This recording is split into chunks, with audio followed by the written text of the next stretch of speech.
Binuksan ang sikat na Belenismo Festival ng Tarlac City, 44 na araw bago magpasko. At tampok dyan ang mga Belen na may sari-saring style. Saksi si Rida Reyes. Kumpleto sa mga bulol at rice terraces, ito raw ang Belen ng mga Ifugao. Kung todo prutas pa, ala Pahiyas Festival naman ang Belen entry ng mga taga Quezon. Ang isang ito naman, animoy look back sa history. Ilan lang ang mga ito sa mga Belen na tampok dito sa Belenismo Festival sa Tarlac City. Sa lalawigang ito kasi, ang tradisyonal na Belen pa rin ang nananaig na simbolo ng Pasko. Bawat bahay na lalaan ko, merong Belen. Hindi Christmas tree, hindi Santa Claus at hindi rin sleigh bells, you know. So, ang aming naisip sa bakit hindi ibalik yon? At pinakikita po ng mga ang tiga-Tarlac ay talagang creative as people.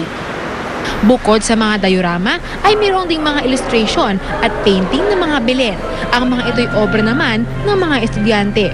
Kasi maganda, mapipil mo talaga yung Christmas. Magaling yung mga detalye ng mga Belen.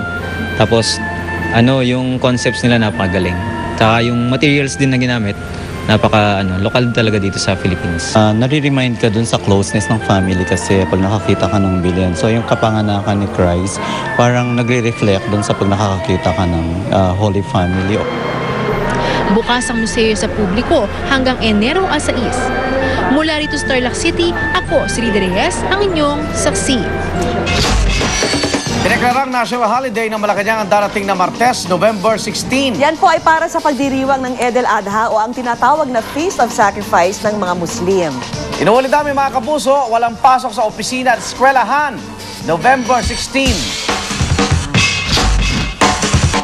Susunod ng Born to be Wild at dyan mga pangyayaring tinutukan yung nag-iisang Liga ng Katotohanan. Ako naman, Arnold Clavio. Hatid naman ay balitang walang kinikilingan, walang pinoprotektahan, walang kasinungalingan, walang bahid politika. Serbisyong totoo po lamang. Ako po si Vicky Morales. Hanggang bukas, sama-sama tayong magiging saksi!